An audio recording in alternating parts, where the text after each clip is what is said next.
welcome to the St. Louis Zoo.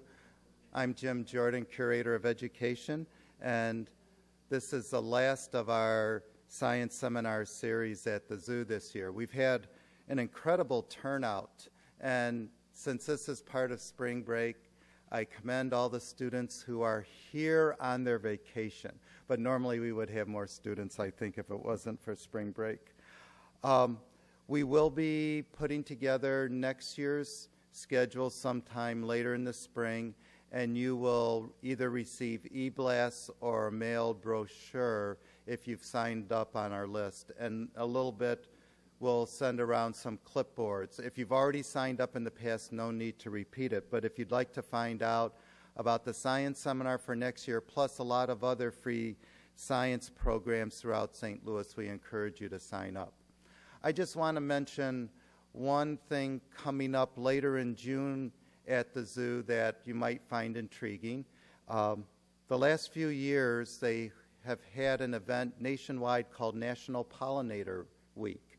And many of you have heard about the crises that some of the native pollinators and bees have faced. Well, we're going to have a variety of programs, and one of them on Tuesday night, the 18th of June, we're going to have a pollinator dinner. And it's going to feature all foods by pollinators. We'll even have some honey wine and honey tastings, plus a lot of information and booths and things that you can learn about pollinators. So information will be coming out on our zoo website as far as price, and it's going to be very, very reasonable for the dinner and everything. So we encourage you to check that out if you're interested in a fun evening. So given that, hope to see you all back next year for our Science Seminar Series, and I'm going to turn it over to Rose Jansen with the Academy of Science.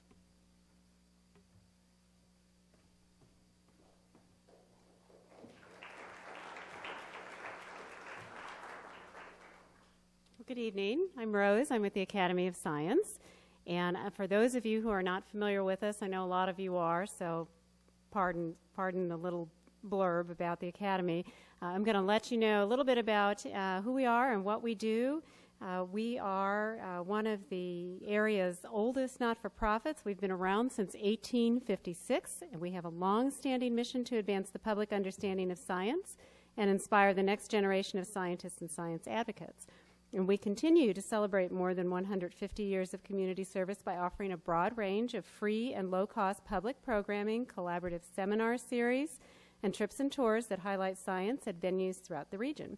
And you can find more information on the Academy and our community-wide events and programs by visiting our website at www.academyofsciencestl.org, or you can pick up some of the literature just outside the auditorium on your way out.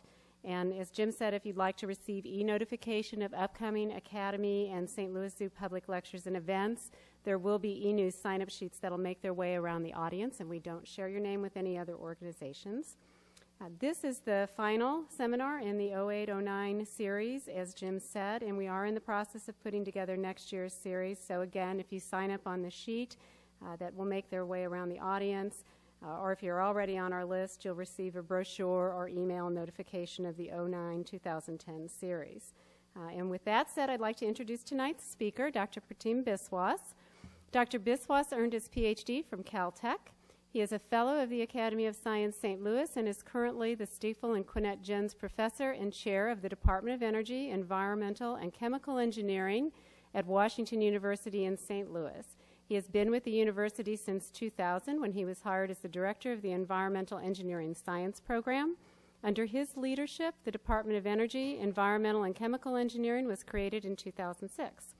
He also played a lead role in the creation of the Energy and Environmental Initiative at the university and is the director of the McDonnell Academy Global Energy and Environment Partnership, which is a consortium of 25 global universities and corporate partners, all working together in energy, environmental sustainability research, education, and operations. Dr. Biswas's research interests include aerosol science and engineering, nanoparticle technology, air pollution control, and energy and environmental nanotechnology. He is director of the university's Aerosol and Air Quality Research Laboratory and also serves on the steering committees for both the McDonnell International Scholars Academy and iCares, the International Center for Advanced Renewable Energy Sustainability. So he is a busy, busy man. We are very pleased to have Dr. Biswas here with us tonight to talk about the Energy Environment Nexus, Engineering Clean Energy for the 21st Century. So on behalf of the Academy of Science and the St. Louis Zoo, won't you please welcome Dr. Biswas.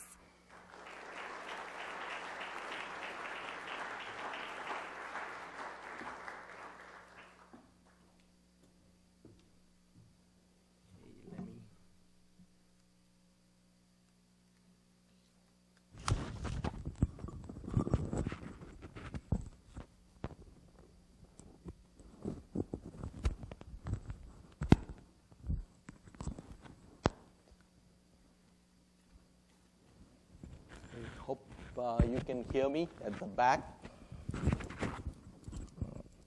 It's a great pleasure to be here on a nice, warm spring day. And I'd like to first thank the Academy of Science and the St. Louis Zoo for inviting me to speak to you. As Rose mentioned, I'm an aerosol scientist. Aerosol basically is a little tiny particle. It could be that pollen grain which helps pollinate the next flower, or it could be a nanoparticle, or it could be a raindrop that comes crashing down. So we use that knowledge of fine particles that are suspended in a gaseous medium to study a variety of different systems. Today I'll be talking about the energy and environmental nexus and how this is a global challenge problem, and I really, the initial part might sound a little daunting from what I'm going to say, but that's where science and technology has to really step up and come up with the solutions. So just to get started, I don't know if this shows too well. If you look at this, these are images of the globe, and they're juxtaposed nighttime images. So these are all nighttime images. Obviously, when it is nighttime here, it's daytime on this part of the globe, but we have juxtaposed nighttime images taken by satellite, and you can see how they light up. So if you look at the United States, we are somewhere there, quite well lit up because there's a lot of energy being consumed, electricity being consumed, electrical energy to light up bulbs like this or like the projector bulb. And you can see there are certain parts of United States which still remain dark. And we are, of course, very well developed here, but the population density is very thin in these regions, in the upper Midwest and so forth, and that's why not much energy is being consumed. You can look at places like China, which are now lighting up, India lighting up, Europe, of course, very dense population. But then there are certain parts of the globe, you cannot see it, Africa, maybe Latin America, which is populated but still remains dark. So there's a thirst for energy, and a picture like this, of course, tells us a lot that as these people start lighting up because they want to consume energy, and you can see that the need for energy is going to be quite significant. So with that, this is the outline of my presentation. As I said, I'll talk about global energy issues. To lead off the talk, I'll take you and see how the future looks like and what we need to be doing, and then try to sort of indicate that there is a great need to come up with clean energy solutions, and also talk a little about Washington University and how scientists there are working together to come up with some of these solutions. So first, before I get going, because it's a mixed audience, and please pardon me if you're very familiar with all these terms, I just thought I'm going to give you a little walkthrough in terminology. Firstly, what is energy? It's the capacity, or the word has, of course, a Greek origin, energia. It's the capacity to do work. So energy is the capacity to do work. We quantitate it. We measure it in joules. We can also measure it in calories. We take our food. If you look at a canned food label, it will tell you how many calories. That's basically the energy. You eat it, and you can then begin to do work. A machine does work for us, so the capacity to do work is called energy. And I'm going to use the metric system of units, or the international system, so we call that joules. And then there's another term, power.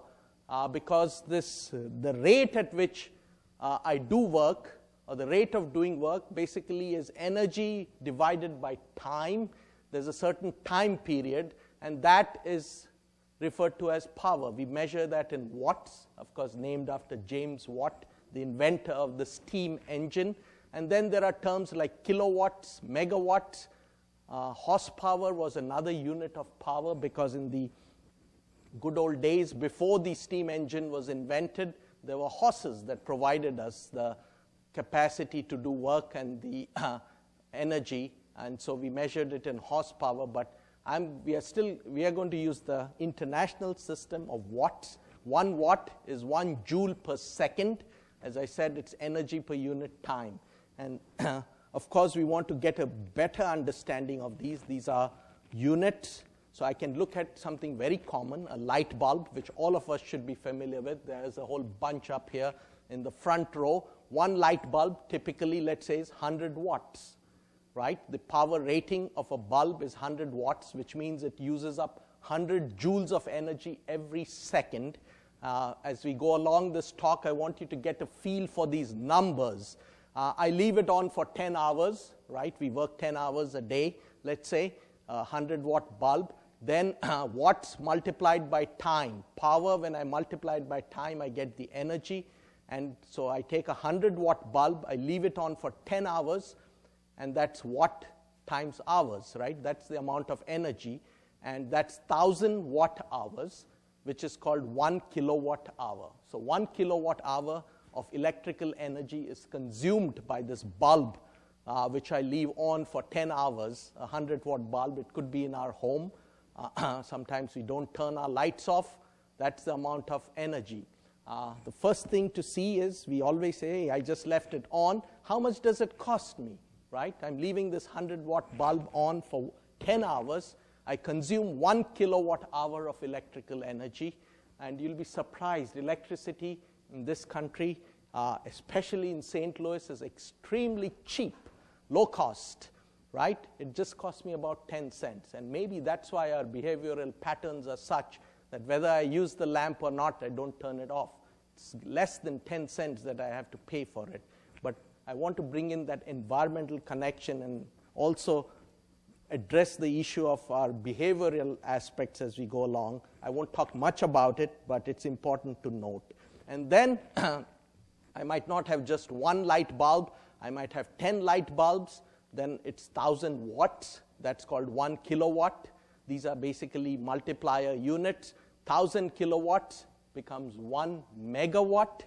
We want to have a scale for the megawatt, right? You can imagine this to be 10 light bulbs, 1,000 watts, but 1,000 of them, 1,000 kilowatts make up 1 megawatt. 1,000 megawatts make up 1 gigawatt, right? A modern coal-fired power plant, several of them around St. Louis, can produce 1 gigawatt of power, right? So that's, again, I want you to get a feel for numbers. And then 1,000 gigawatts is 1 terawatt, right? So this could be 1,000 modern coal-fired power plants or energy-generating plants, and that's 1 terawatt. So you get a feel, it's actually 10 raised to 12 watts. So these are large numbers, and just to get a feel, you can go all the way back to a single light bulb, approximately 100 watts if it is nice and bright. But you can then see what a gigawatt is, a megawatt, and a terawatt.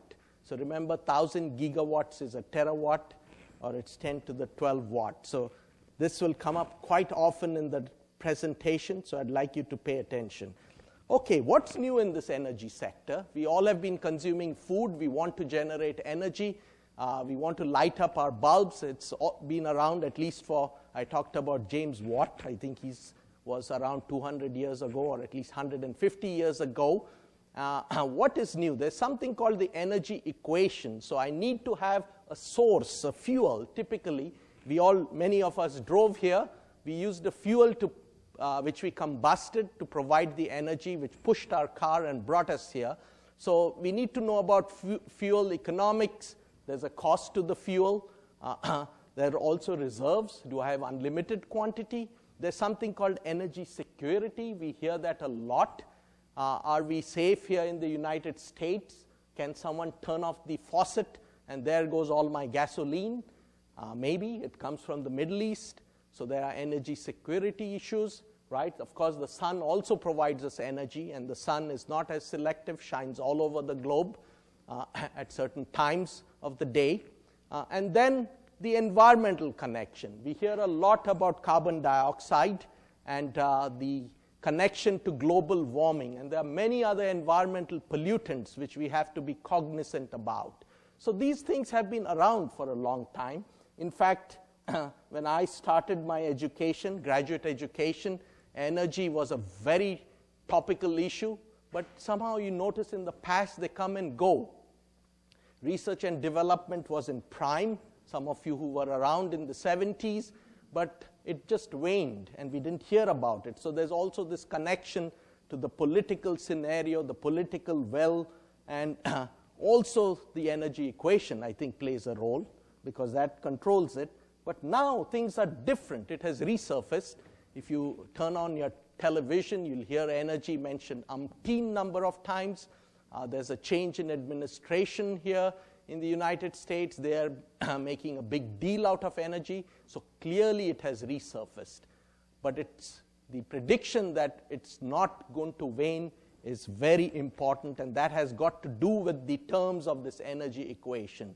And I just list two of them. One is this carbon dioxide issue. Clearly it was there also in the 70s, but the recognition was not as clear, right? The scientists were still debating, but now it is very clear. Any fossil fuel, when you use it, gives us energy, but also gives us carbon dioxide. This results in a global climate change, which is a very complex issue by itself. People don't understand it, but impacting all of us on this globe. So we really need to understand this, and it's linked to all our energy production processes. Now, the emerging and growing economies in the developing nations is another factor. If you look at the population growth, there are only certain centers of very few countries where it's growing rapidly. India, China, parts of Asia, and also in the United States, actually, there's growth in population because of immigration and so forth. But the developing nations, it's quite a remarkable increase. So this makes us thirsty for energy. Recall that picture of the globe with all the lights still needing to come on. So that's why this has resurfaced. We hear a lot about it. The young folks in the audience, I think you have a 30-year career ahead of you or longer, maybe 40 years. Some of us feel that this is going to be important for that time scale. It's going to take time to come up with solutions, as I'll soon point out. Okay, global warming, I don't want to talk too much about it. It's very well accepted now that the average temperature of the globe is going up. It's because of these greenhouse gases. I just wanted to point out that this is a very complex problem. Greenhouse gases come from all the cars that we drive around. It comes from our energy production processes. But being an aerosol scientist, I wanted to throw that in. We also release fine particles into the atmosphere. When we drive our cars, the fuel doesn't burn as well, so there are small particles. Some of you might know them as soot, but there are particles of different kinds. These actually cause global cooling depending on the type of particle. So extremely complex. And then you can see if there's a sudden release of particles due to a volcano. There's a volcanic eruption, the temperature comes crashing down, again relative scale here, because fine particles that are emitted from volcanoes cause global cooling. So very complex thing, but no doubt that the average temperature is going up. Carbon dioxide concentrations are going up. It's well understood that this is true. Now many people point that carbon dioxide concentrations going up are due to anthropogenic activities. That's activities of humankind. Because we are thirsty for energy, we are using more fossil fuels, while the direct impact still may be debated, and as I indicated, is very complex, but there's a clear understanding now that global warming is real, and it's having tremendous impact. And of course, we here in the United States have been major contributors of greenhouse gases and we have to address it too. But it's a global problem. That's probably my only slide on global warming. Let's talk about the other factor in the energy equation, that of world population growth. You can see industrial countries are beginning to flatten out. And these are, of course, projections after 2010, but pretty much it has agreed. And these are very realistic projections. So by 2050, some of you are going to still be around. The population today is 6 billion people, right? It's going to go nearly double to about 12 billion people on this planet, our only home planet Earth. Okay, as these people grow, of course, they have to feed themselves, they have to be productive, they're going to be energy consumers. And there is a direct correlation. If one looks at energy consumption and global population, there's a very strong correlation. So the blue line is the global population, and as I indicated, it's going to shoot up all the way to about, this is till 2030.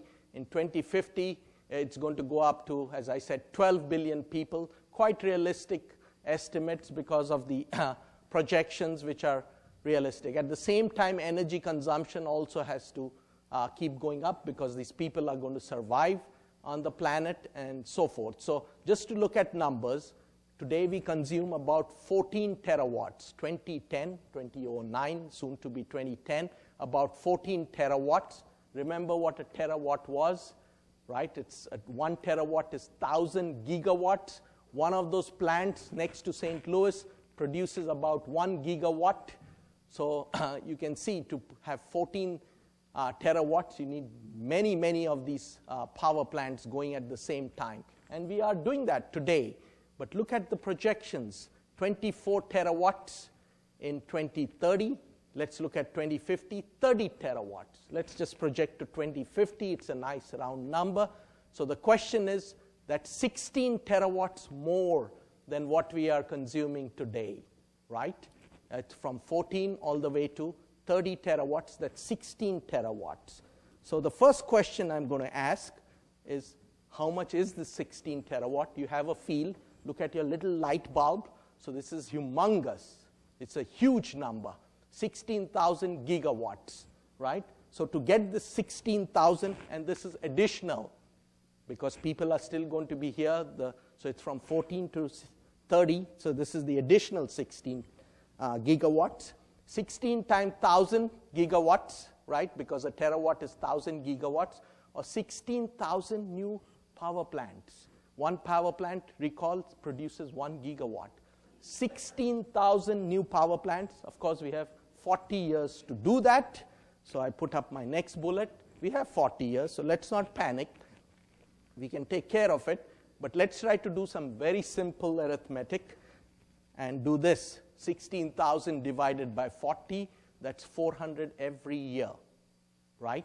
We know that 1 year has 365 days. If you're lucky, it's a leap year, 1 additional day.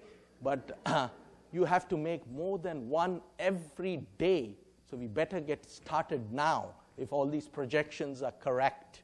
Okay, so I hope you begin to understand the magnitude of the problem by every means that we look at this, whether the numbers are off by a certain factor. This is really quite humongous a number to deal with, a clear global challenge that we face, right? And of course, we need technological breakthroughs. And of course, you can say I can build a power plant which maybe generates 10 gigawatts 10 years later.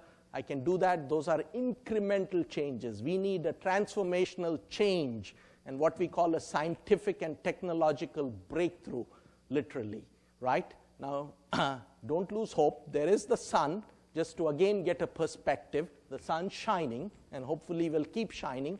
It provides us 174,000 terawatts. This is on our planet Earth. This is what we get as a total. Obviously, it's distributed all over the globe. That's one. It's nighttime now.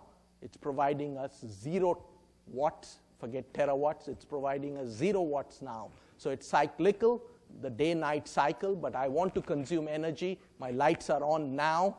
So there are several challenges here, but we just keep this in mind. And then keep those terms of the energy equation, the global warming problem, the global climate change, and all the associated impacts. I want this to be environmentally benign. That's why we term this a global challenge problem, and let's see what we can do about it. As I said, we always look to history, right? And not too much ago, there was this scientist, Paul Ehrlich, at Stanford University. He wrote this book called The Population Bomb. He looked at population growth, actually predictions then, and pretty much this has been population growth. As I said, we are about 6 billion people today. In 1968, he said that even in 10 years, the population is going to increase. Where will we get all the food from? Forget energy. Of course, we need energy to produce food and so forth. They are interconnected. But he was just talking about survival of people and where are they going to get all this food from. And he said that millions are going to start dying, right? Not millions, hundreds of millions of people will perish. This curve has agreed with what has happened. What has not happened is hundreds of millions of people haven't perished. That's why I call the marvels of technology. Maybe I should have said biotechnology. And we are all familiar with the Green Revolution and the invention of chemical fertilizers. Both individuals associated with this, or several individuals, have won Nobel Prizes. And clearly this was a transformational change. You can see food production shown here in red, how it met the challenge. And so there's always hope. It prevented starvation and literally fed the world. Now you might say there were environmental consequences of this. Clearly that every technology has that. Our awareness is now increasing. If that were a parameter in the equation, the environmental connection, we would have even tackled that. So technology is also used to tackle challenges or environmental challenges. But this is a remarkable lesson. Of course, he proved to be wrong, and thankfully so. But it was because of the marvels of technology. So this is just a brief step back in history.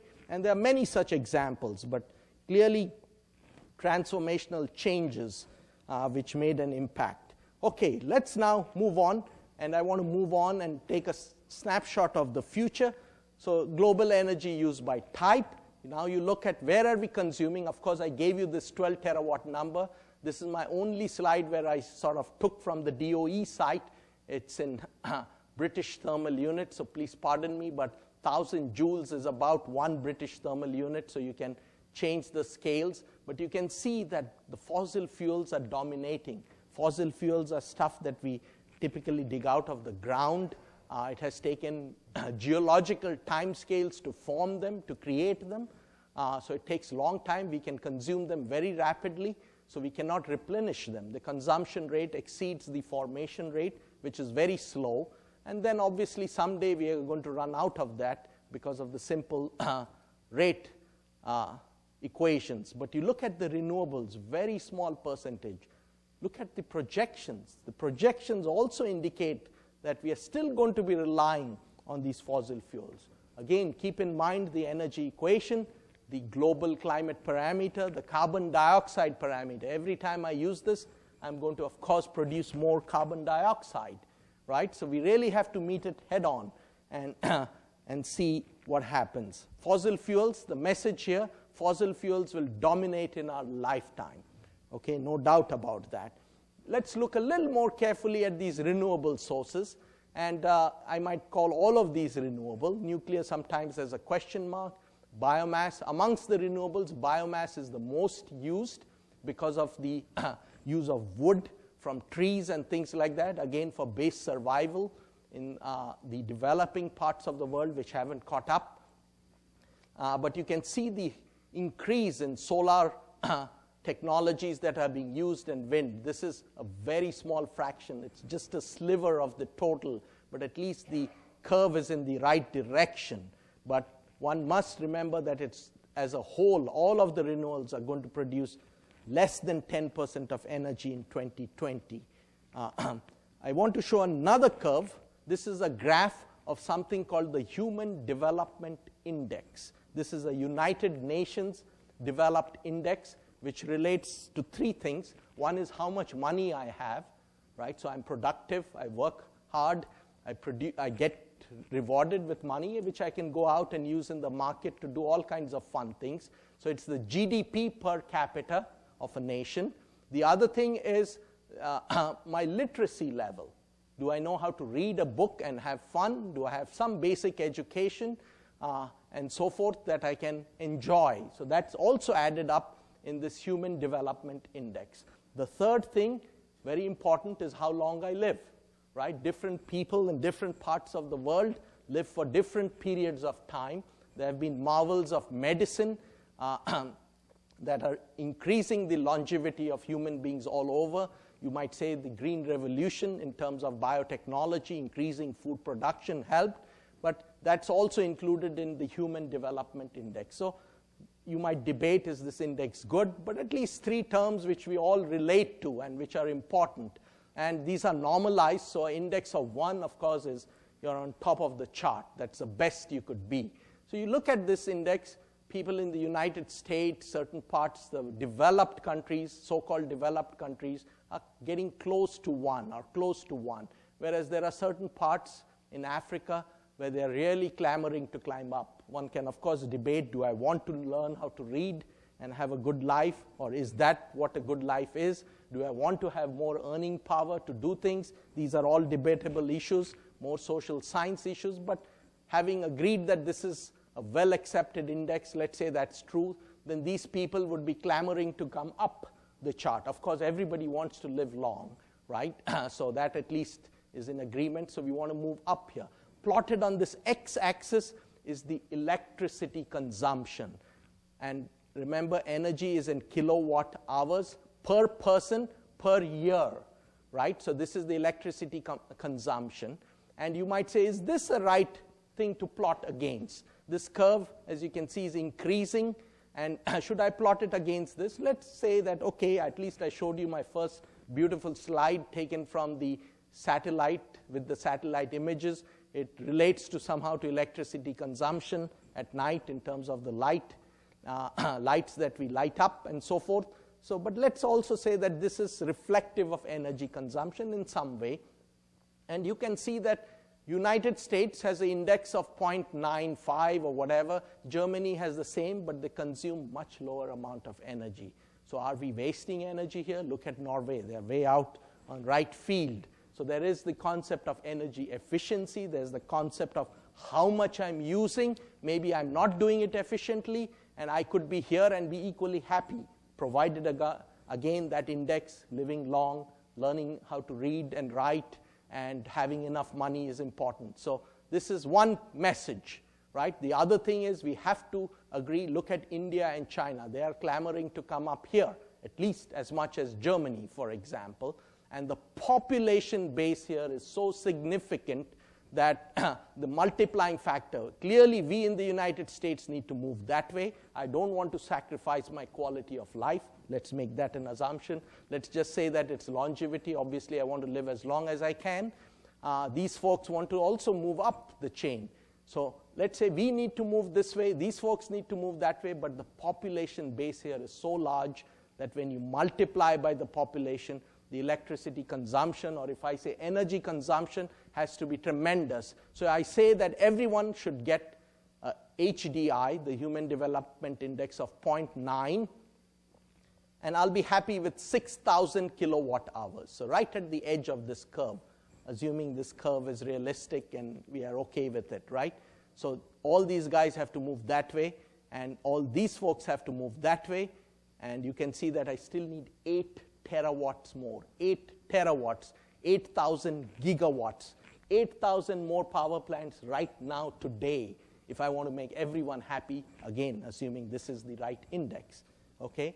You can see the global challenge that I face right today if I want to bring in and make everybody equal and happy and so forth. At least in terms of living long, that's a unified goal. So this is a big challenge. Clearly, we don't have it. I can't build 8,000 power plants tomorrow. It's going to take me years. Where will I get all these resources from? And so forth. So keep that in mind. Where is all the energy used? We use it in transportation. As I said, we all drove our cars here. We use it in industry to make products. We use it in commercial sector. We use it at home, right? So, and you can see equally distributed. So if I want to push the United States to less energy consumption, I got to look at all of this, including what we do at home. People say, oh, home, we just consume a little amount. True, we don't pay much on a relative scale, but every sector has to receive some kind of attention and some kind of energy efficiency, energy conservation measures. We have to design new automobiles, maybe new fuels, which are not as taxing to the environment and so forth. So this is where all the energy is used. So just to summarize now, and I just want to immediately jump. Firstly, humongous amount of energy needed. Even today, if I look at it, right, we are going to rely on fossil fuels. Let's not just say fossil fuels, let's get rid of it. We can't. I need the energy, okay? And I'm going to need it for the next 50 years. This concept of making it environmentally benign is so critical, especially carbon dioxide and many other things. We need to address it right now, and maybe we can do that. This is also technology coming to play a role. Then we need to begin to look at new sources. We also talk about nuclear. Everybody says, let's go nuclear. The global climate change problem will be taken care of. Remember those 8,000 power plants I need to build, right? And it takes about close to 15 years to get one nuclear power plant online. So it's a tremendous challenge. Move into other kinds of ways we consume energy, maybe in a distributed manner. Can I produce it locally in smaller amounts in a completely benign manner? Can I do things with new fuels, not to rely on fossil fuels, maybe use hydrogen? But the key message is the portfolio is going to be a mixed. It's literally like a grocery bag. It's going to have all kinds of things, and it's going to be a mixed bag of different resources. So that's the message to take. And now let's see, I have at least pointed out the tremendous challenge that we face. How do we tackle and solve this? And that's what I call engineering clean energy solutions. Towards the end of this, I'll tell you a little about Washington University and what's happening there. But we want to look at this. Fossil fuels, can't ignore it. Now is the right operative. I need to begin to transition. I need to look at transformational efforts because of this tremendous issue. Solar, as I said, 170,000 terawatts. Can I begin to tap this more effectively? What are some of the challenges? Never forgetting the environment, because we have our only home, the planet Earth, and we got to continue living in it for several generations. So again, another snapshot, or how does this look in a different form? Where does all the energy come from? Look at United States. Just for electricity production, coal, we use some natural gas, nuclear, these are all small amounts. We spend a lot of energy resources, petroleum-based products primarily, for transporting ourselves. Could we do some things differently, right? You look at the globe, it's pretty much the same. All these other things are a small contributor. Obviously, we want to increase that, but we also have to address what we are doing currently, because we need all this energy. So I'm going to pick the dirtiest of dirty fossil fuels, at least as most people know it, coal, right? It's a large amount located around these regions here in St. Louis and consumed here in St. Louis and our neighborhood. So let's look at coal. And many people call it a four-letter word, and we shouldn't do anything with coal and get rid of it completely. We use the terms, hey, let's use clean coal technologies. Many people say that's an oxymoron. There's nothing what is called clean coal. But let's keep all our parameters in mind, and let's look at the amount of coal reserves globally, 10 trillion metric tons. And as I said, we are using it now. See how well it's distributed. Well, meaning Africa is a low amount in terms of continents, but otherwise well distributed, unlike petroleum and gas, natural gas, which is concentrated in certain parts of the globe. This is more well distributed, if I might use that term well. Of course, you might say Africa has none, or a small amount. Australia has a small amount. But otherwise, at least it's better than oil. So that addresses the energy security issue, right? This is an important part of the energy equation. Many parts of the world, and that's why India and China, it's a very low cost and dense energy resource. So climbing up that human development index curve, this becomes readily available. Let's not forget the environmental linkages, and we really have to address that, but it is a valuable resource, and I want to talk a little more about it. Some more facts. China builds a 500 megawatt coal plant every week. They're not going to ask you and me whether they should do it. They're doing it, right? India will do one every other week. So even if we don't do it, these folks are doing it. So even that argument, tells us that we need to pay more attention to coal. And what is one 500 megawatt coal plant do? It burns 200,000 kilograms, right, per hour of coal. Just imagine the magnitude. I told you it's widely available. There's a lot of it, but look how much is consumed. 200,000 kilograms every hour in one plant. And that's also happening in St. Louis, by the way, right? We have 500 megawatt plants. Our electricity comes from burning coal. We are burning coal as I speak here. It's dumping CO2 into the atmosphere, 750,000 kilograms every hour. These are mind-boggling numbers. We are all familiar with a kilogram, right? It's 2 pounds or more, and you can just imagine every hour how much CO2 is being emitted. And 50% of our own electricity here in the United States comes from coal. That amounts to 2 billion metric tons of carbon dioxide. So these are problems we have to be familiar with. I don't want to be sitting in the dark, right? I want to use this projector so I can talk to you folks. What do we do about it? And again, comes back to technological solutions, addressing the environmental issues. So coal is widely used globally, great importance to this region, right? But as I said, we need technological solutions. And now let's look at this. There are new ways in which I can burn coal. The key now being, let me just focus on carbon dioxide. We want to tackle this. We want to make sure we are not dumping carbon dioxide back into the atmosphere. There are new modalities with which I can burn the coal. I want to demonstrate carbon dioxide capture. Just imagine the magnitude of carbon dioxide that I have to capture. And then, of course, sequester. I don't want it to go back into the atmosphere. And then, can I treat carbon dioxide as a resource? Does anyone use carbon dioxide? Yes, the beer industry uses it, but it's a minuscule amount compared to the amount that's coming out of a single power plant in the St. Louis region. And now add up all the power plants around the globe, it's a daunting problem. So this is again tells me I need transformational solutions. I can't just do incremental stuff. I need to come up with new ways. I want to tell you what is oxy-coal combustion. So give you another walkthrough in some of these things. The conventional paradigm has been take the fossil fuel, this could be gasoline, mix it with air, burn it, and then start scratching your head. I need to control all the pollutants at the end, and I design new technologies at the end.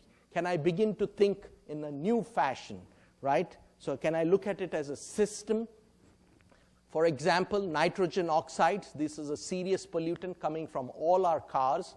Just because air happens to have nitrogen, plays no role in the combustion.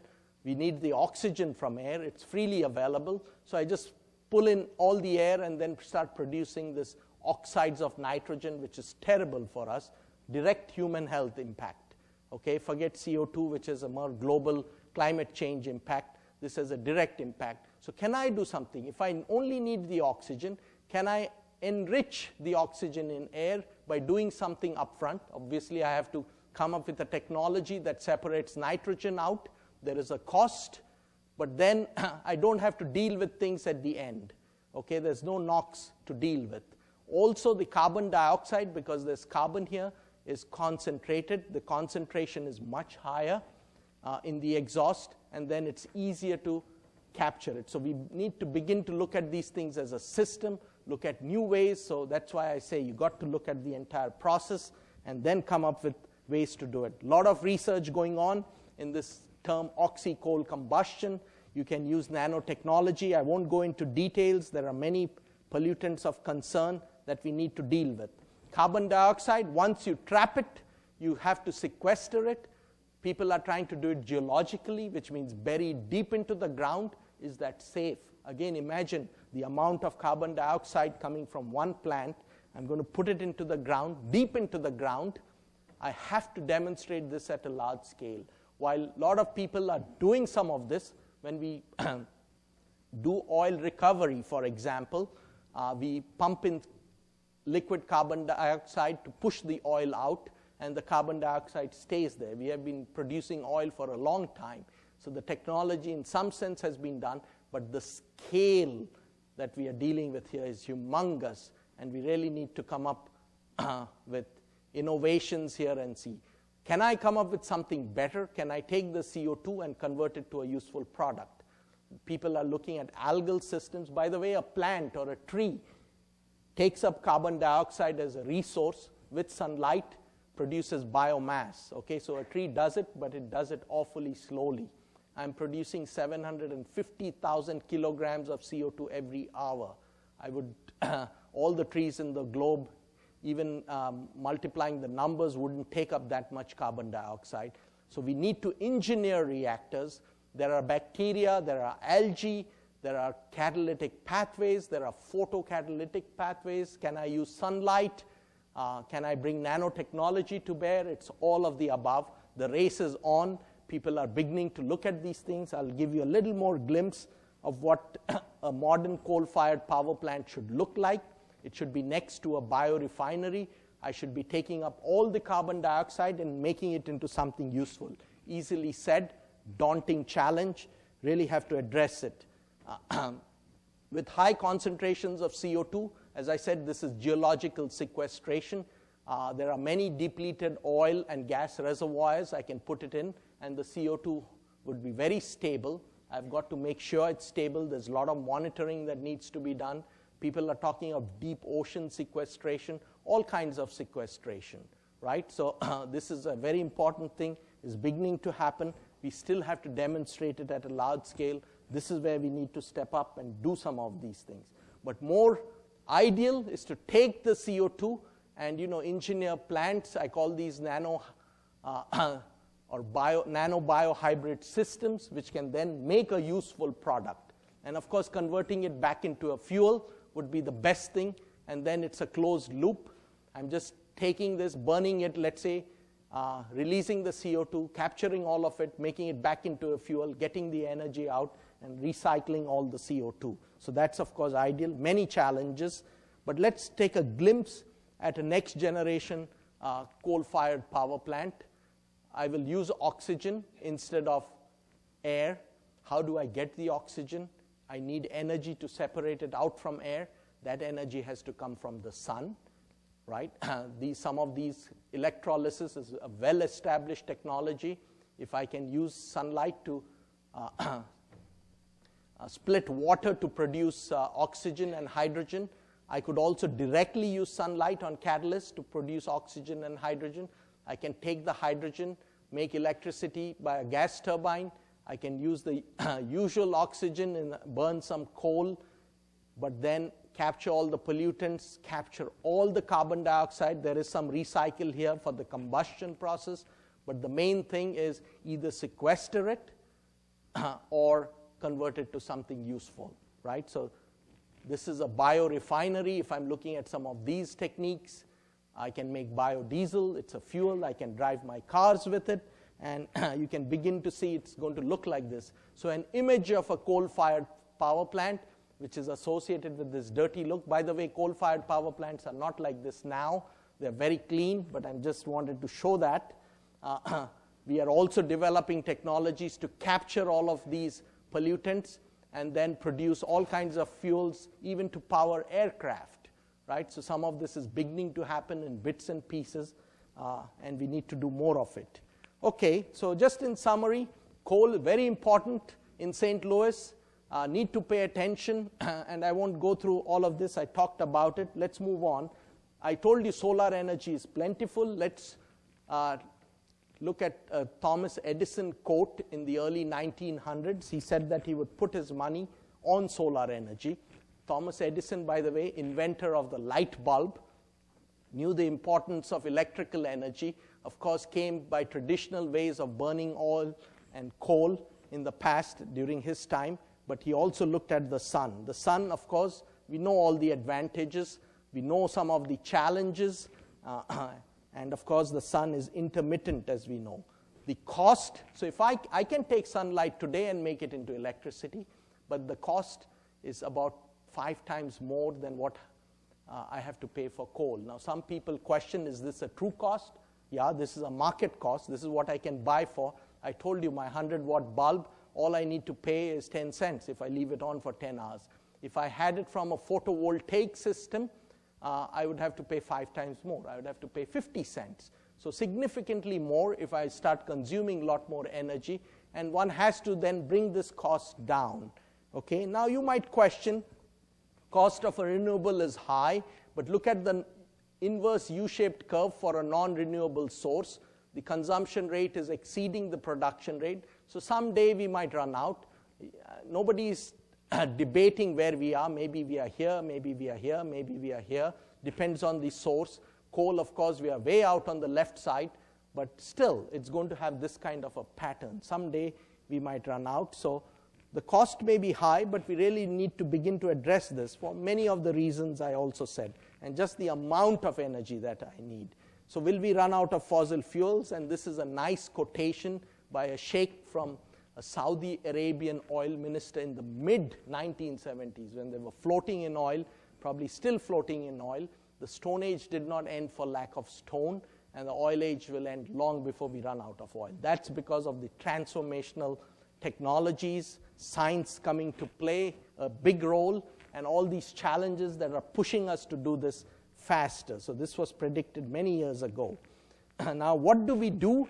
These are some things that you can do. Sunlight, remember, is very intermittent. It only shines during the day. I can, however, take that with water, split water to produce hydrogen and oxygen. This becomes an energy carrier now. I can store hydrogen in a bottle, and I can use it at night time to produce electricity, for example. Or I could directly produce electricity. Then I need some kind of battery. I need to charge up my battery and then use my battery at the night time to light up my bulb. So these are all important issues. These are challenges that we face. How you make the device is one very important factor. And we need to come up with new novel materials. These are some pictures taken from my lab that the graduate students, Elijah Timpson and Woo-Jin An, they're making these nanostructured materials, which hopefully could be more efficient, could be readily made in large amounts at a low cost so people can begin to use it. And of course, the synthesis is an important structure. And look at some of these very interesting structures. Once you shine sunlight here, it generates an electron. It's a semiconductor. The electron quickly has to traverse through these columnar structures so that it doesn't get lost, right? If it's lost, if it recombines with a positive charge, then we lose it. So you need to be able to extract it to drive your load. The load is, of course, just a lamp, and you get some kind of work out. So the shape of these materials, the structure of these materials are very important, and we want to do it in a low-cost manner. Then you can take that catalyst, put it in a bath of water, shine light. Here, of course, he's shining UV light, but you could just leave it out in sunlight if this is an effective material, and you begin to produce hydrogen by splitting the water. So sunlight, a catalyst which is reusable, right? So it should be a low-cost device if it lasts a long time, and you can keep reusing it. And then the hydrogen could be used as a fuel in a fuel cell. So a lot of things happening. And some of my colleagues, he's using microorganisms to do this kind of, same kind of hydrogen production, of course, with sunlight. We are using inorganic electrodes. Dewey Holton designs certain materials which will make the light absorption more effective. And then there are also cyanobacteria, which are very good light harvesters and hydrogen producers. So there are many novel things that we need to do. Here are some nanotechnology has a role to play. A simple material is not going to do it. Right now, most of the photovoltaic devices are made out of silicon. The silicon is also used to make microelectronics application chips, which we use in our laptops and cell phones. The cost is very high, and now you're looking at a large area that you want to use. So we need new materials. We need nanocomposites. This is a nanocomposite structure, and he's showing you how he can split water here. You could learn from nature, right? Plants are very good at absorbing sunlight. Could I take out certain parts of the plant or the protein which is effective in light harvesting, or learn from organisms in the deep ocean that are very efficient light harvesters? We call these biomimetic approaches, and then take that and combine it with our engineered system to make structures to do this more effectively at a much faster rate in a stable manner and so forth. So very interesting field. We have to come up with these, as I keep using the word, transformational technologies. While we do it in our little lab, literally the reactors are tiny. Hydrogen is now being used in places like Ireland. They're driving these buses around. So there are, of course, safety issues with hydrogen, but people are beginning to overcome some of these. So this is happening in reality. You could also use hydrogen to tackle the carbon dioxide problem, right? A simple chemical reaction like this. You want to speed it up with a catalyst, right? You could get the hydrogen by splitting water to produce the hydrogen with sunlight, react it with CO2, let's say from a fossil-fired power plant exhaust, get back methane. Methane is natural gas. I can use it again. It'll again produce CO2, and this becomes a closed cycle, right? There already is an infrastructure to use all the methane that we need, even in automobiles in a compressed form. So things like that we need to come up with. Okay, there are challenges. I do want to leave you with the thought that storing the energy as a fuel for use when the sun is down, like right now, photosplitting water to produce hydrogen is one pathway, photoreduction of carbon dioxide is another pathway, and of course designing new batteries so I convert directly to electricity and charge up my batteries. I want to get rid of silicon, very expensive material, keep the silicon for use in our iPods and cell phones and all the fun devices that we have, but then come up with new novel materials. The overall efficiency, which I've really not mentioned in detail here, is very important, because if I don't have a high conversion efficiency, I need to cover up a large area. Compared to coal, which is a dense fuel, I don't need as much area, and I'll try to show you another set of graphs which show that. So that brings me to what are we doing at Washington University. We have this center which coordinates ICARES, which coordinates energy and environmental efforts across all our 7 schools. This is such a topical area. None of our schools is ignoring it. We are all working together. We not only have all our 7 schools active, we are reaching out to 25 other universities all across the globe. It's a global challenge problem. We don't want to be sitting here in a corner in St. Louis. It'll be impossible to solve the problems of the world. So we really need to partner, and this has been very exciting. And then there are several departments. And then do I want to step up and really begin to demonstrate some of these technologies? A lot of talk. You will say it costs a lot of money, but should I do that? So let's keep that in mind and see how we do that. This is McGeep. I'll sort of skip some of these. A lot of activity with international symposia. Go to this website, mcgeep.woostel.edu. You'll see a lot of exciting things happening, research projects, educational projects. There's a lot of educational things. Departments like this, my own department, where we have 70 doctoral students going at it, looking at different things, different issues related to energy and environment. And I'm breezing through some of these. But let's talk about the Consortium for Clean Coal Utilization. We've just established this on campus. There are a lot of things, of course, research, technology development with industry support is an important element, so is education. But let's talk about this clean energy research plan. Can my coal-fired power plant look as clean and have zero emissions. Can I do that? Right? So we want to develop facilities at Washington University. St. Louis is a region for clean coal research and development. There's a lot of talk. You'll hear there's a lot of coal reserves in Illinois, and there are going to be some demonstration facilities that are probably going to get approval soon. We want it to be zero emissions. If I want to demonstrate something on campus, I want to make sure it's zero emissions. And I want to then develop technologies and literally look at global scale implementation, starting, of course, on a small campus. So let's look at our campus. This is my last sort of topic. A beautiful campus doesn't look as beautiful on this map. This is Forest Parkway. We are somewhere here at the zoo, so you can drive down. This is our new building coming up, by the way. It's an energy efficient building. I didn't talk about energy efficiency. Not a drop of rainwater is going to go into the sewer. So it's going to be a very fascinating thing on the prime corner of campus. But this is a beautiful campus. I want to look at our students who sort of live here. They call it South 40, and they consume 5 megawatts, only 5 megawatts. Remember, a light bulb, 100 watts, 5 megawatts, still a large amount, right? We have about 6,000 students. I think 3,000 live here.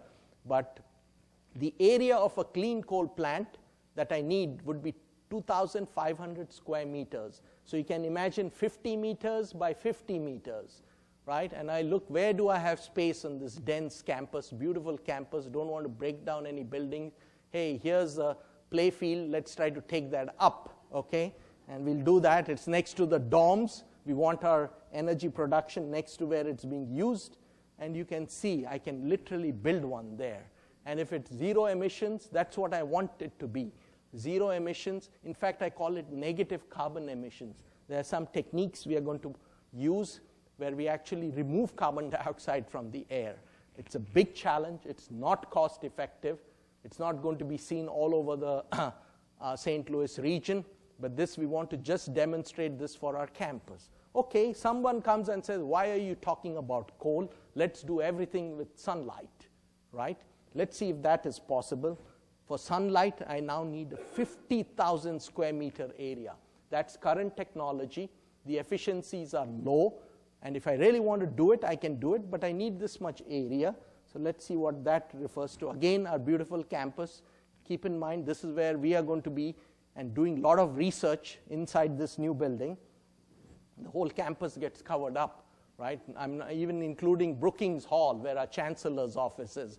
So, and he's a solar energy expert in his heydays. So, but we can't do that. It's impractical, right? I can't cover up. In fact, the dorms are gone too. Where will the students live? We might have the energy.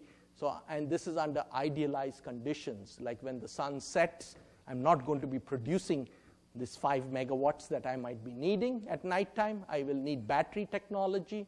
So, you know, it's impractical. But that doesn't mean we don't do it. But we just have to understand what it's going to take. Then comes, hey, let's use windmills. Look at the amount of area I need. St. Louis, the wind doesn't blow as much.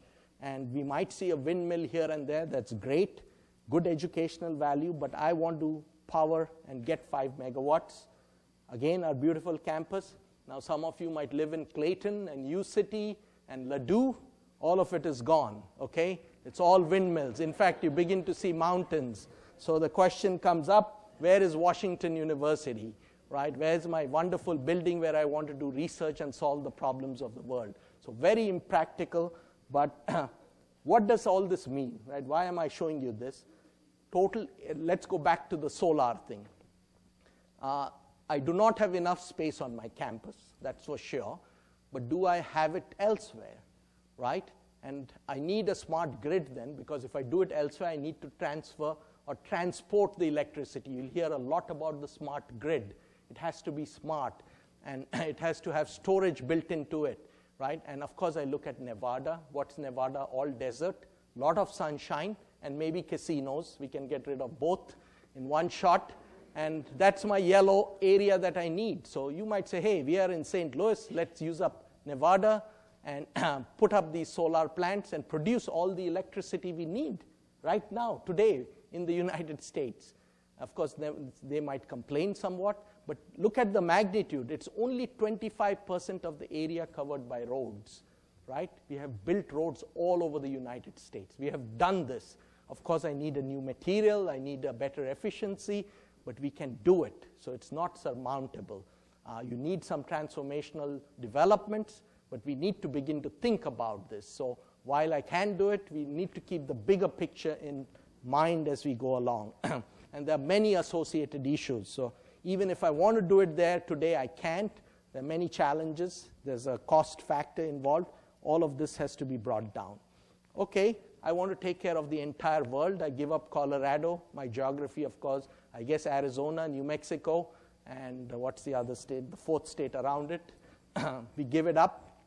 We can produce the entire world's needs. Remember that 170,000 terawatts?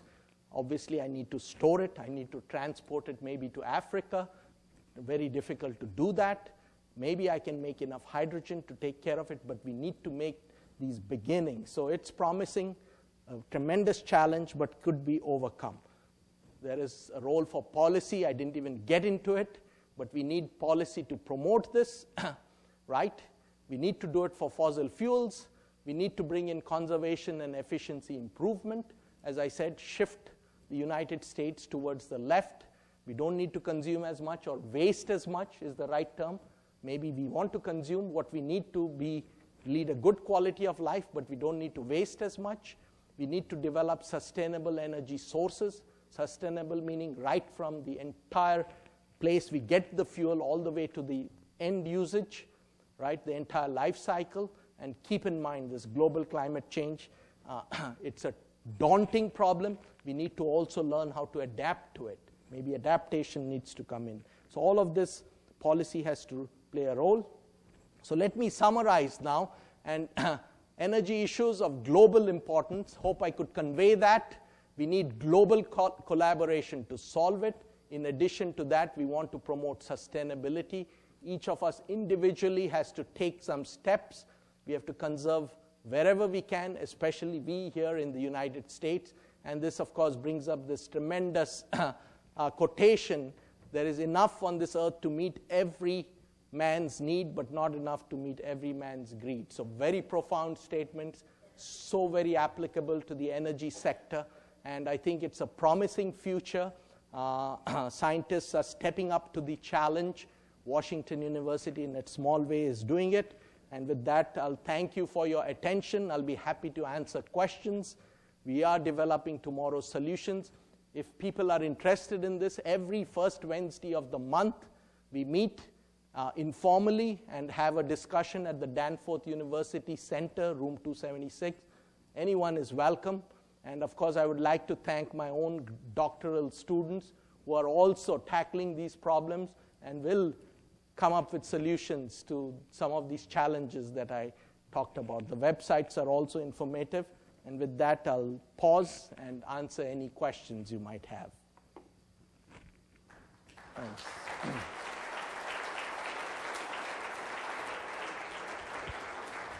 You had a question. Yes. Right. So gas hydrates are, I think, these methane hydrates. As I said, it's going to be a mixed portfolio. Clearly, in this 1 hour or 45 minutes or what time I took, I can't address every source. There are these gas hydrates, which is a potential source. There are many challenges. There are many issues associated with that, but it's one of the things in that mixed portfolio. I also feel there's a lot of research that needs to be done. I'm not an expert personally on this field, but clearly it has a role to play. And the message here, of course, is everything has to be brought to bear. And the end point, while we want to be completely sustainable, how we get to that end point, what that end point would be, is still an open game. So I would say all of the above. And we don't want to rule out anything, and every resource and methodology has to be explored. Okay. Yes. Right. Correct. Right. So of course the answer remains the same. It's all of the above. in the United States, we have lost our manpower and expertise in the nuclear field. So that, again, becomes, at least in the educational sector, right, because of all the policy moves, the environmental activism, some rightfully so. So there are scientific and technological issues that we have to meet. So clearly, nuclear has to be a role. 30% of, I mentioned about 70% of our electricity in Missouri comes from coal. Other 30% is from nuclear. So we are doing it today. We need to maybe do more, but I wanted you to, that's not the only solution again, right? If I want to get my 16 terawatts from a nuclear plant would be about a gigawatt each. It's daunting. I have to make one every other day, literally. So getting all the licenses for a nuclear plant, we need to speed it up. We need to make sure the safety issues are important. The energy security from a negative sense now becomes important too. Proliferation is an important issue. Of course, I might do it in the United States, but United States should also be a leader, a global leader. We are the technological leaders, have been. We should continue doing that. So if we say that nuclear should be proliferated to meet Africa's energy needs, the issue of security in a negative sense becomes important. Can you begin to concentrate and make weapons-grade material? These are also important issues. So I feel nuclear is not going to be as prominent. This is now me speaking as an individual, but it has to play a role again in that mixed portfolio. Okay. Yes. Burning 1 unit of coal Mm-hmm. several times that amount of CO2. Yes. Okay, so let's say I have the best coal, then it's pure carbon. Obviously, coal has a lot of other literally junk in it, but coal is carbon. So I take 1 mole of carbon. Now this is my chemistry lesson here. 1 mole of carbon reacts with 1 mole of oxygen, which is O2, to give me 1 mole of CO2, correct? If I burn it completely. Carbon has a certain weight. It's the atomic weight is 12. Oxygen is 32, right? So CO2, because mass has to be conserved, CO2 is 44.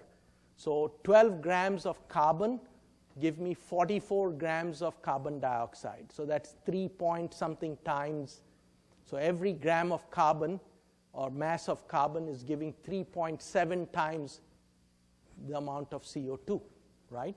So 200,000 kilograms of coal is equivalent to close to 750,000 kilograms of CO2. So it's just the mass balance because I'm tagging the oxygen. It's a heavier material in per mole basis, on a mole basis. Yep. Mm-hmm. Excuse me? Oh, sorry, this disappeared. It's at 4 p.m. It's at 4 p.m. We meet at 4 p.m. The meeting goes on till about 6. We pick on somebody to give an informal, thought-provoking presentation for about 20 minutes, 30 minutes. And then students love pizza and pop. That comes in, so you get free pizza and pop. And then we solve the problems of the world collectively. So it's 4 p.m. at the Danforth University Center. Goes along till about 5:30, 6 p.m. Okay, this is our new building on campus, Danforth. Should I go back to the map? No, that's a very complex map. It's on which side of, do you know any building on campus?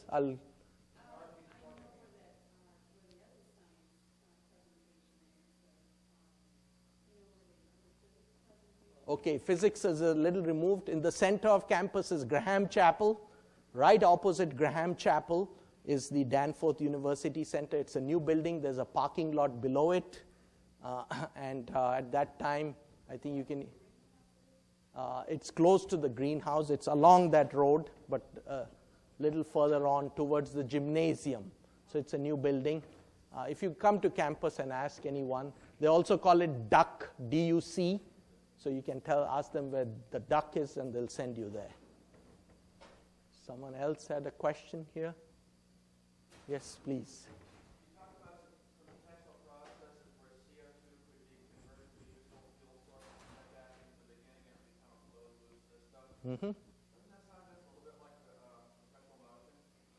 It's not really. There is perpetual, if I say that no energy input is needed, that would be true. So here I said I need tremendous amount of energy, at least with today's methodologies. The energy has to come from the sun, ideally.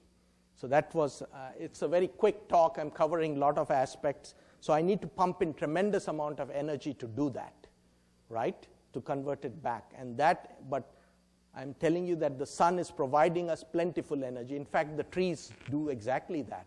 They take CO2, they take sunlight, and they make biomass, which I could burn, right? Wood, which I could burn, and which we do burn, but it's too slow a process. So we have to speed that up. We have to get energy from a clean source. We might use the energy to make hydrogen, which will help me do that conversion.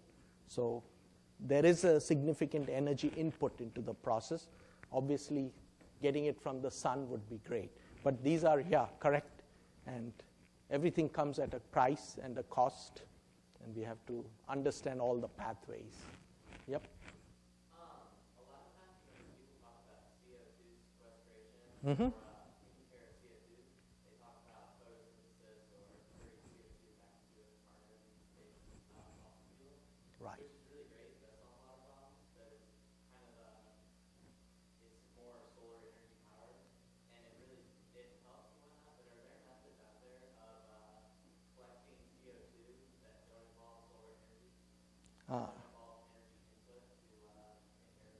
Okay, so you mean, so the question is, can I convert CO2 without using energy? And that is very difficult because that's a stable form of carbon going to carbon dioxide, right? It's a stable state, and I have to reduce that.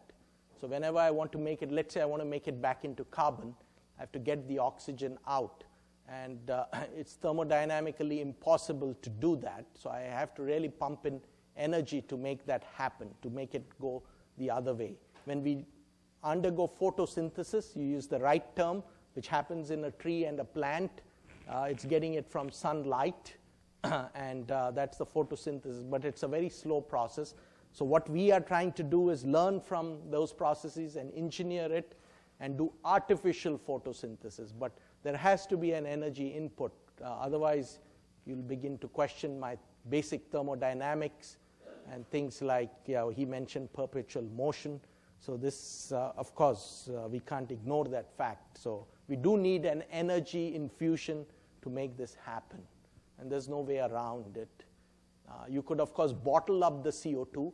When we do geological sequestration, you're bottling it up deep.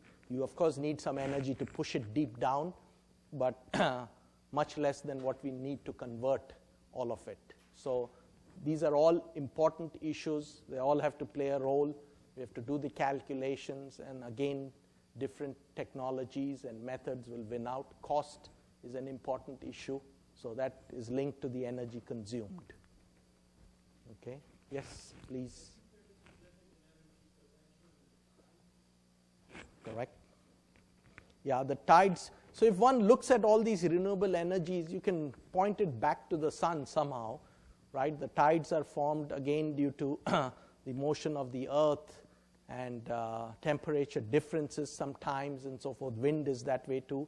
So certain parts of the globe, tidal energy is important, especially in the coastal regions. And but it's not as significant in terms of the magnitudes that I mentioned. It's also localized, so you'll have to extract that energy, convert it, and there are turbines to do that. And there are people like off the coast of Taiwan, for example. The tides are very favorable, so they are planning to set up some tidal power plants. And Taiwan is a small country off the coast. I mean, China's on the other side, a humongous nation consuming a lot of energy, but maybe a fraction of Taiwan's energy needs could be met by tidal energy. So people are doing a lot of this work. Of course, in St. Louis, we are landlocked, so there are other approaches that we have to look at. Mm-hmm. Yes?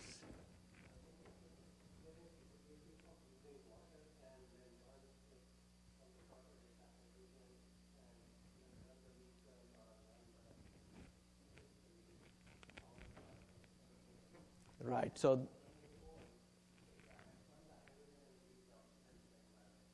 right. So water, of course, is again a very stable compound, and that's what I was trying to show you. You take the sunlight and you take a catalyst and you split the water to get hydrogen. So water becomes a fuel now, a resource, an input, a reactant to give us the hydrogen, right? And there's a lot of water on this globe in terms of the amount of hydrogen that we need, so that's a feasible pathway. But water itself cannot be used. The water has to be split into hydrogen. When you split it, you also get oxygen. So the hydrogen you can then use as an energy carrier. So that's what I mentioned, and many people are looking towards that. There are still many challenges and many issues with that, right? Right, so you have ample resource. It's a benign resource, but you need the technology to split the water, right? Or I need, again, the energy. So if I need energy to split water and I'm getting it the good old-fashioned way by dumping a lot of carbon dioxide, then that's not the right pathway. So I need to use sunlight. I need to come up with new methodologies to get that energy to split the water. Of course, you could use nuclear energy to produce electricity and then electrolyze water. So many people are proposing things, but a solar pathway is probably the most attractive. Mm-hmm. In these models, I guess the driving force is the number of people and the human development factor, how much they'll do. So on demand side, number of people, Mm-hmm. how much they'll do, 6,000 watts, 3 years per capita, whatever. Mm-hmm. Isn't there some point when sustainability will say that you can't handle more than you're showing like 12 billion people? We're going to run out of some other resource before energy. It's clean water. You say we've got plenty of clean water. Clean water is going to take more energy. Right. Or new technology there to supply 12 billion people. Correct. So these are all very important points. We have to eventually begin to control the population. I cannot maybe then maintain my standard of living uniformly. Those are, in some sense, myths. There will be differences which then lead to instabilities and so forth. So we have to really begin to address this. So it's a complex problem, but 12 billion, those are realistic estimates, very realistic. We are going to be facing those challenges 40 years, 30 years down the road. And people feel those could be surmounted, but you just can't keep going. There's some very neat, in fact, I also have it if you want to see. I hope I have it. Yeah, how many planets do I need, right, to support everyone? So even today, I need 1.25. Who's going to give me this planet? We don't have it, right? And then how many do I need to support everyone at current standards? If the population doubled, I need 2.5, right? We just have 1. And then look at this, support the current population at standard of developing countries, 3. So while I say technology is great, will come up, there's always a limit. And we need to address those issues too, because these are realistic. 6 planets. Of course, I can go explore space, find the other 5, but that's a daunting task too. So this is important also. But the projections are very realistic, and we feel we can tackle some of that, but you're right, some stage. I think this is a good point to stop since it's 9 o'clock, and I'd like to thank Dr. Biswas for coming and sharing his knowledge and center information with us. Thanks.